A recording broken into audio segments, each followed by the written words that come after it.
آج میں ایک آپ کو عجیب چیز بتاؤں. میں کمنٹس پڑھ رہا تھا, میرے جاپان کے بارے میں نا ایک ویڈیو آئی. مجھے تھوڑا سا پانی پلا دیں سادہ. جاپان کے بارے میں میرا ایک ویڈیو بیان آیا کہ کچھ مسلمان وہاں روڈوں پہ جلوس نکال رہے ہیں اور روڈوں پہ مذہبی ایکٹیویٹیز کر رہے ہیں, جس کی وجہ سے جیپنیز پابندیاں لگا رہے ہیں مذہبی اسکالرس پہ, حتیٰ کہ تبلیغ جماعتوں پہ بھی پابندیاں لگا رہے ہیں. ہمارے دوست ہیں جاپان میں, انہوں نے بتایا کہ بھائی کچھ لوگوں کی وجہ سے تبلیغ کا راستہ بالکل ہی بند ہو رہا ہے. تو میں نے اس پہ بیان کیا, میں نے کہا بھائی جو بھی مسلمان جاپان میں جاتے ہیں اپنی کوئی مذہبی رسومات کرنی ہے انہوں نے تو انڈور کریں نا, روڈ پہ کیوں کر رہے ہو؟ جاپان تو ایک بڑا ڈسپلن اور آرگنائز کنٹری ہے, وہ لوگ یہ چیزیں نہیں برداشت کرتے کہ روڈ بلاک کر دو. ہمارے یہاں والے جا کے وہاں بھی روڈ بلاک ہو رہے ہیں اور نعرے بازی ہو رہی ہے, تو یہ تو جاپانیوں نے احتجاج شروع کر دیا کہ مسجدیں بند کرو. تو کیوں ایسا کام کر رہے ہو؟ اس میں نیچے لوگوں کے کمنٹس بتاتا ہوں آپ کو. یار ایک تو یہ گلاس جو ہے نا اس کا منہ چھوٹا نہیں ہونا چاہیے, یہ عجیب سا مشکل ہو جاتی ہے.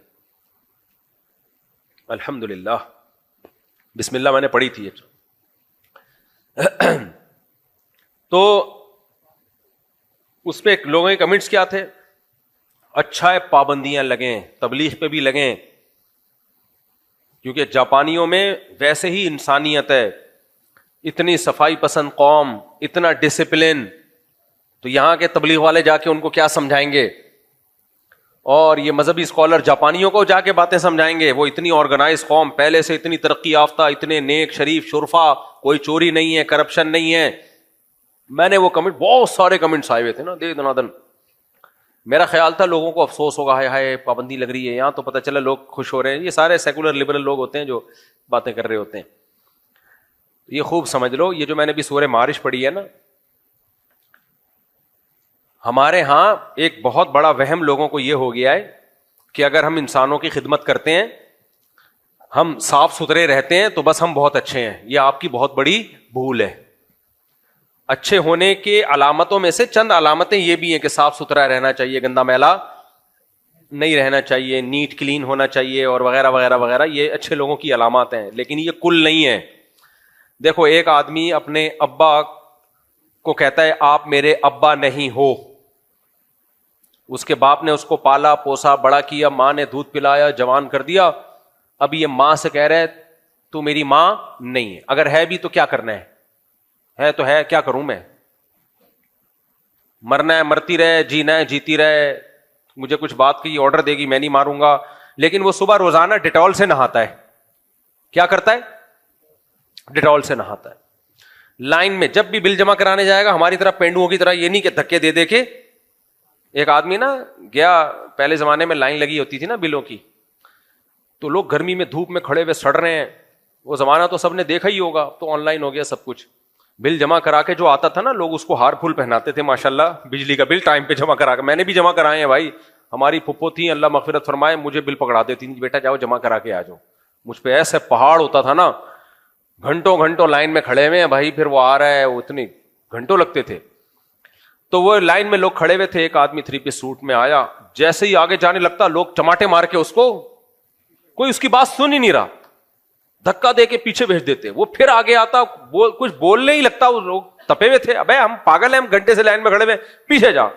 کئی جواب چماٹے لگے نا, پھر اس کی لوگوں نے سنی, کہہ رہا بھائی میں مینیجر ہوں یار, مجھے بینک کھولوں گا تو بل جمع ہوگا نا. لوگ اتنا تپے ہوئے تھے, اس کو جانے ہی نہیں دے رہے, ابے پیچھے ہٹ. پہلے یہ ہوتا تھا. تو یہ کس سلسلے میں یہ میں نے واقعہ سنا ہے, آج میرا دماغ بالکل غیر حاضر ہو رہا ہے. ہاں, تو جاپان کی قوم جو ہے نا وہ کیا ہے, آرگنائز قوم بالکل. اما ابا کو نہیں مان رہی, نہ اما کی بات نہ ابا کی بات. ایک آدمی ہے جو نہ ابا کی مانتا ہے نہ اما کی مانتا ہے, لیکن صبح نہا دھو کے جاتا ہے, بل جمع کرانے میں لائن میں لگا ہوگا, ٹریفک کے قوانین کو فالو کر رہا ہے, گھر میں آ رہا ہے, ابا کہہ رہے ہیں بیٹا کچھ میری بھی خدمت کر لو, میں نے تمہیں پال پوس کے بڑا کیا ہے, کچھ تھوڑا سا میرے پاؤں دبا دو, کچھ سر میں مالش کر دو. نو, انڈیویجولزم, میں آزاد, میرا جسم میری مرضی, میں صرف حکومت کے قانون کو فالو کروں گا, باقی نہیں. ابا کیا, اما کیا, بہن کیا, بھائی کیا, نہ. تو کتنا بڑا ظلم ہوگا. لوگ کہیں ماشاءاللہ بہت نیک. اب اسے کوئی تبلیغ والا آئے اور سمجھائے جس کے کپڑے میلے ہوں, زاربن لٹک رہا ہو اس کا, اور وہ اس کو دروازے پہ نوک کرے یہ سمجھانے کے لیے کہ یار باپ سب سے پہلے, یہ تم غلط کر رہے ہو, اپنی ماں اور اپنے باپ کو عزت دو, اچھا انسان بننے کے لیے یہ ضروری ہے. اب کوئی تانا دے, یہ آ رہے ہیں شلوار قمیض والے ایسے آرگنائز آدمی کو سمجھانے کے لیے جو لائن میں ہمیشہ لائن میں ہوتا ہے اور سگنل کے قوانین کی پابندی کرتا ہے, اور جب بھی بات کرے گا ایسے ایسے جھکے گا. اس کو سمجھانے کے لیے کون آ رہا ہے؟ یہ آ رہے ہیں پاکستان سے. او بھائی, جو سمجھانے کے لیے آ رہا ہے نا وہ بڑے جرم سے روکنے کے لیے آ رہا ہے. یہ اگلے درجے کی چیزیں ہیں, لائن اور ڈسپلن وغیرہ. اس لائن کا اور ڈسپلن کا کرنا کیا ہے جب آپ بڑے بڑے ظلم کر کے بیٹھے ہوئے ہو؟ قرآن یہ کہتا ہے جو مجھے نہیں مانتا, سب سے بڑا حق اس کائنات میں انسان پر کس کا ہے؟ خدا کا ہے. جو میرے ساتھ شریک کرے گا یا میرا انکار کرے گا یا میرے پیغمبروں کو نہیں مانے گا, سب سے بڑا مجرم ہے وہ.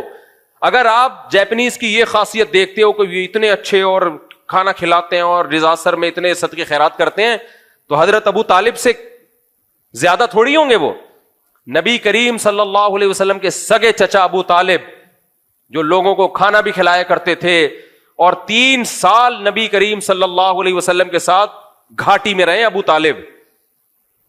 اس سے بڑی وفا اور غیرت کی کوئی مثال ہو سکتی ہے؟ بھائی خاندان کے لیے کٹنے والے بھی دنیا میں بہت کم ہوتے ہیں, مشکلات میں چھوڑ دیتے ہیں. حضرت ابو طالب کے پاس موقع تھا کہ 3 سال اس قحط میں رہنے کے بجائے اپنے بھتیجے کو چھوڑ دیتے اور قریش کا ساتھ دیتے. انہوں نے کہا نہ خونی رشتوں کو نبھاؤں گا میں. جب ساتھ دینے کا وعدہ کیا ہے تو زبان کے پکے تھے ابو طالب. انہوں نے کہا جب ساتھ دینے کا وعدہ کیا ہے تو جینا بھی محمد صلی اللہ علیہ وسلم کے ساتھ اور مرنا بھی محمد صلی اللہ علیہ وسلم کے ساتھ. اس سے بڑی غیرت کی کوئی مثال مل سکتی ہے؟ لیکن صحیح مسلم کی حدیث ہے, حضرت عائشہ کو نبی نے کیا فرمایا؟ ابو طالب کی یہ نیکیاں ان کو آخرت کے عذاب سے نہیں بچا سکتی. کیوں؟ کہ پیغمبر سے زیادہ حق, اپنے بھتیجے سے زیادہ حق کس کا تھا؟ اللہ کا, خدا کا, جس نے بنایا. اللہ کے ساتھ شرک کیا, اللہ کے حق کو ٹھکرایا. اس لیے اسلام ریئلٹی کی بات کرتا ہے. بھائی سب سے پہلے کون تھا؟ سب سے پہلے تو اللہ ہے جس نے آپ کو پانی سے پیدا کیا. جب آپ پیدا ہوئے تو ماں کی چھاتیوں میں دودھ پیدا کیا, پھر آسمان سے بارشیں برسائیں, زمین سے تناور درخت پیدا کیے اور نہریں جاری کر دیں, کھلایا پلایا. جب بلوغت کی دہلیز پہ قدم رکھا اللہ نے نکاح کے لیے بیوی دی, اس سے اپنی خواہش پوری ہوئی, اس سے اولاد ہوئی. یہ ساری کی ساری نعمتیں یہ کس کی برکت سے ملی ہیں؟ کس نے دی ہیں؟ خدا نے دی ہیں. تو نبی نے فرمایا کہ انہوں نے اللہ کو یاد نہیں کیا, اور یہ نہیں کہا لا تخزنی یوم یبعثون, کہ اللہ قیامت کے دن مجھے رسوا مت کرنا. قیامت کا اس طرح سے ایمان نہیں تھا جس طرح اللہ نے ایمان رکھنے کا حکم دیا. تو اسلام نے بہت کلیئر کٹ بات کر دی ہے بھائی کہ سب سے بڑا محسن کون ہے؟ اللہ ہے. تو اس لیے یہ کافی نہیں ہے نجات کے لیے کہ آپ کے سڑکیں صاف ستھری ہوں اور آپ کے ملک میں امن ہو اور آپ رشوت نہ لیتے ہوں اور آپ نائس ٹو میٹ یو سے بات کرتے ہو. اللہ پھر بھی قیامت کے دن فرشتوں سے چپیڑے لگوائے گا. سمجھ رہے ہو؟ یہ بالکل ایسا ہی ہے جیسے آپ اپنے باپ کی مانتے نہیں ہو اور انکار ہی کر دیا آپ نے اپنے باپ کا. بولا یہ جمشید صاحب میرے والد صاحب ہیں ہی نہیں, وہ ثبوت دے رہے ہیں میں تمہارا باپ ہوں. بھائی تم بغیر باپ کے کیسے آ گئے؟ پھر وہ آپ کے والد کہہ رہے ہیں کہ اگر میں باپ نہیں ہوں تو کون باپ ہے؟ آپ کا تو کوئی بھی باپ نہیں ہے, میں خود بخود پیدا ہوا ہوں. باپ کے تو سر پاؤں سے زمین نکلے گی کہ نہیں نکلے گی؟ جیپنیز تو خدا کا انکار کرتے ہیں ڈاروین کی تھیوری کے مطابق, کہتے ہیں خود بخود ہوا ہے سب کچھ. میں نے تو وہاں گیا ہوں, میں نے وہاں دیکھا ہے وہ پورا ڈاروین کی انہوں نے تصویریں بنائی ہوئی ہوتی ہیں زمین پہ. اتنی جگہ میں گیا تو انہوں نے پوری کے پہلے یہ تھا پھر یہ تھا پھر یہ تھا, پھر ہوتے ہوتے بندر پہ لائے, بندر سے بن مانس سے زوم کو چھوٹا کیا, تھوڑا سا جمشید پہ لا کے ختم کر دیا انہوں نے. ایسے بنا ہے. خدا کو بہت غصہ آتا ہے بھائی. اللہ کہتا ہے واہ واہ واہ واہ واہ, ایسے بنا دیا. تم روبوٹ بناتے ہو, وہ اس طرح نہیں بنتا جو بے جان ہوتا ہے, اور جاندار انسان ایسے خود بخود بن گیا.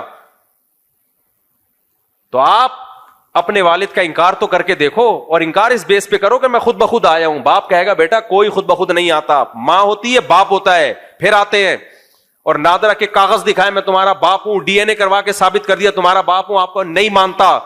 اور پھر آپ کہہ رہے ہو کہ میں اچھا انسان ہوں کیونکہ میں صبح صبح روزانہ نہاتا ہوں, میرے جسم سے بدبو نہیں آتی, میں جب لوگوں سے بات کرتا ہوں اچھے اخلاق سے بات کرتا ہوں, تو باپ کہے گا بے وقوف کسی اور کو بنانا, میں تجھے اپنی جائیداد سے محروم کروں گا, تجھے وراثت سے محروم کروں گا, وراثت کھانے کے لیے آ جائے گا کہ یہ میرے باپ تھے, گھر سے نکال دوں گا میں تجھے, ٹھڈا مار کے نکالے گا وہ.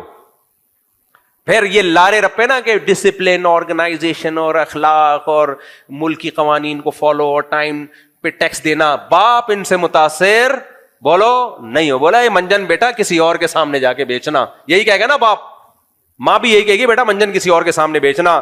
خدا کافر کو قیامت کے دن نہیں بخشے گا, چاہے ہم اس کی تعریف میں زمین آسمان کے قلابے ملا دیں. اللہ نے کہہ دیا کہ حتی یلج الجمل فی سم الخیاط, کافر پر میں نے جنت کو ایسے حرام کیا ہے اور جہنم کو ایسے واجب کیا ہے جیسے اونٹ سوئی کے ناکے میں داخل نہیں ہو سکتا, امپاسبل. ایسے ہی کافر جو میرا منکر تھا, میرے پیغمبروں کا منکر تھا, اس وہ کسی صورت میں جنت میں داخل نہیں ہو سکتا, کتنے اچھے اعمال کر لے وہ, کیونکہ بہت بڑا جرم کیا. بھائی اللہ کی تو ویلیو ختم ہو گئی ہے دنیا میں, خدا بھی ہے, اس کی کیا اس کے احکامات ہیں, اس کو تو مانتے ہی نہیں یہ لوگ. تو اللہ کہیں گے پھر کیا کیا مجھ سے امیدیں لگاتے ہو,